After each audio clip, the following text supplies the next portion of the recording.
Olá, meus amores, estamos aqui de volta para dar seguimento à nossa disciplina de História. O assunto da aula de hoje é um dos meus assuntos preferidos de História desde a época da faculdade. Sou completamente aficionada por História medieval ou por Idade Média, né? Então, esse foi um período que foi do século V até o século XV, ou seja, teve duração de 10 séculos, né? Mais especificamente, o marco inicial da Idade Média foi o ano de 476.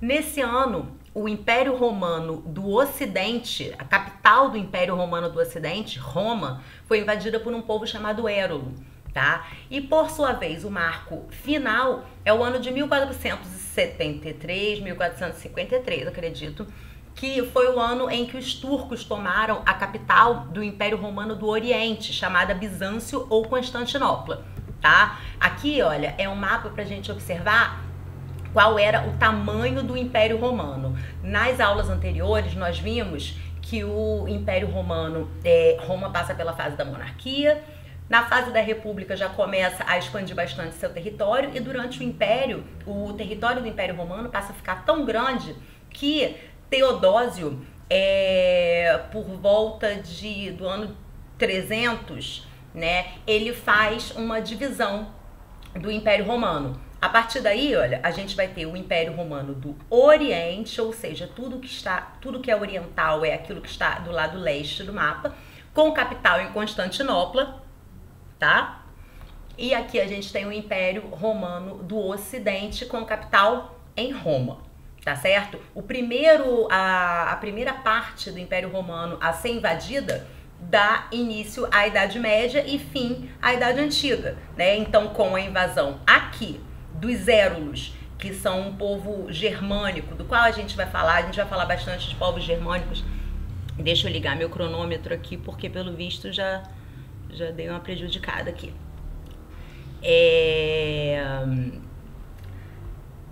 O primeiro povo, então, a primeira capital a ruir é a capital do Império Romano Ocidental, tá? Dando início, então, à nossa Idade Média. Gente, Roma, principalmente durante o Império, era uma civilização urbana, era uma civilização comercial, sobretudo, e a gente vai perceber que a partir do momento em que o ocidente do Império Romano começa a ser invadido, ele vai ser invadido e as cidades vão ser tomadas. Com isso ocorre o processo que a gente chama de ruralização, que significa o quê? O abandono das cidades, já que essas cidades estavam sendo alvo das invasões germânicas, e a mudança para o campo, né? Dessa maneira, vocês têm que pensar no seguinte: tá, saí da cidade, fui pro campo, mas era todo mundo que tinha terra? Era todo mundo que tinha uma propriedade rural? Não. A partir daí é que vai existir uma coisa chamada relação feudal, né? A relação de feudo-vassalagem, né? Então a gente tem aqui o a nossa linha do tempo, né? Do que constitui a sociedade feudal. Falar de Idade Média significa falar de feudalismo, e ela se divide da seguinte maneira: para fins didáticos, a gente chama a primeira metade da Idade Média, que marca o surgimento da Idade Média a partir da invasão dos Érulos a Roma, a partir da queda de Roma até o seu apogeu, a gente chama isso de Alta Idade Média.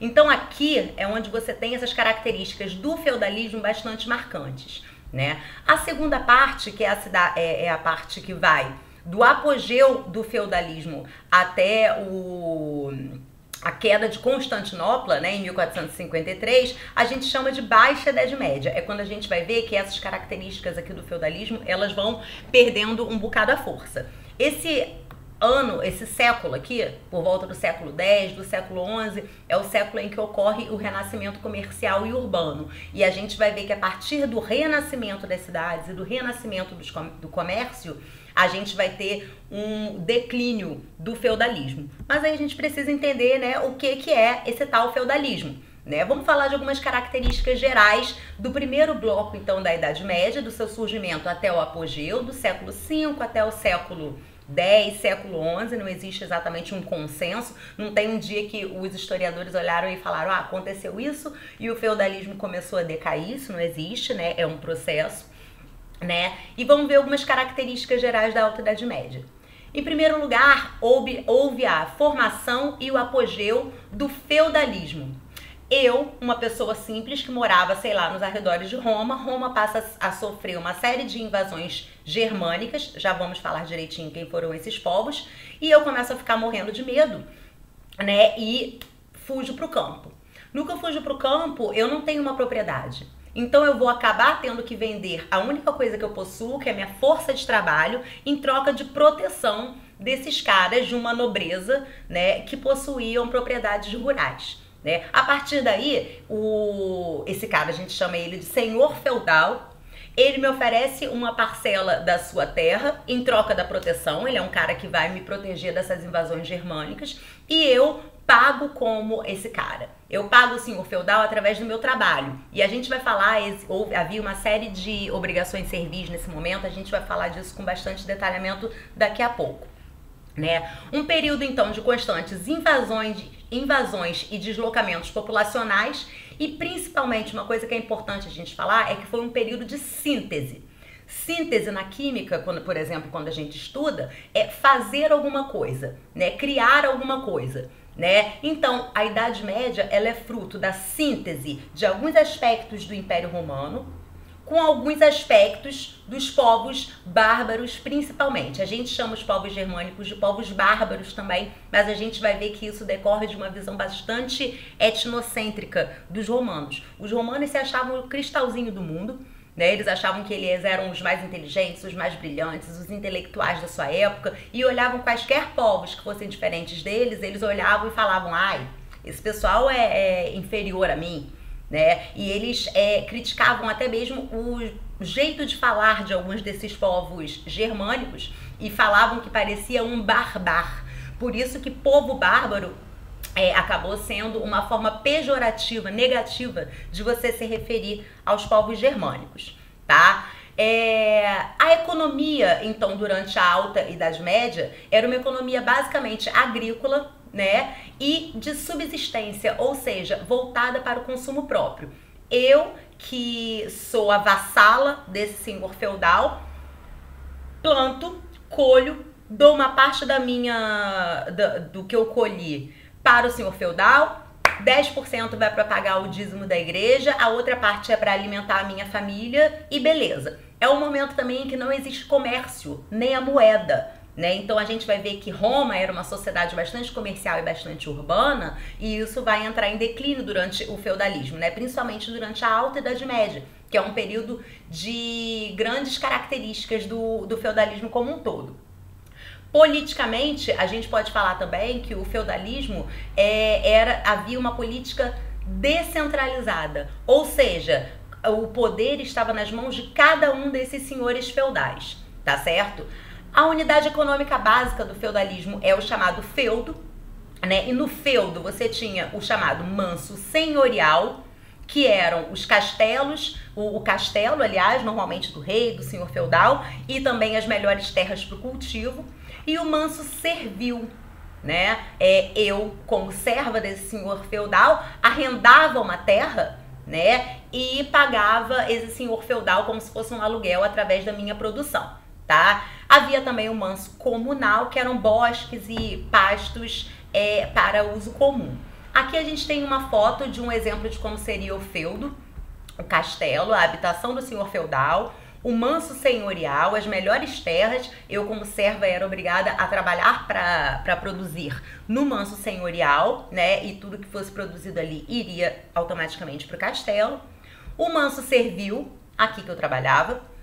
Aqui, né, as plantações, os moinhos e pastos que eram de uso comum, né? A igreja, todo feudo tinha uma igreja, a gente vai falar disso ainda com bastante cuidado, mas era um período de muita intensidade religiosa, né? O manso comunal e a casa dos servos, tá?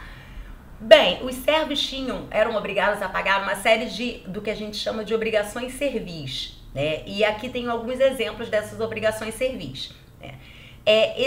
antes da gente começar a falar, não é certo a gente dizer que eu, que sou essa serva que vendia a minha mão de obra para o senhor feudal, que eu era uma escrava. A escravidão é um conceito e a servidão é outro conceito. O senhor feudal, ele não me possui. O senhor feudal, ele não me comprou, né? Então, assim, apesar, não, mas o trabalho servil era um trabalho escravo. Olha, você pode usar isso metaforicamente, mas no pé da letra não. Trabalho servil é uma coisa, trabalho escravo é outra completamente diferente, tá? Uma das obrigações servis era chamada corveia. A corveia significava o trabalho gratuito dos servos na agricultura, nas construções, né? Outra obrigação servil era chamada banalidade. A banalidade era o imposto pago pelo servo para o senhor feudal para utilizar a infraestrutura do feudo, ou seja, os moinhos, o forno, o celeiro, tá? A talha, por sua vez, era uma obrigação servil em que um percentual de tudo aquilo que eu produzisse deveria ser entregue ao senhor feudal, né? Tudo aquilo que fosse produzido no manso servil.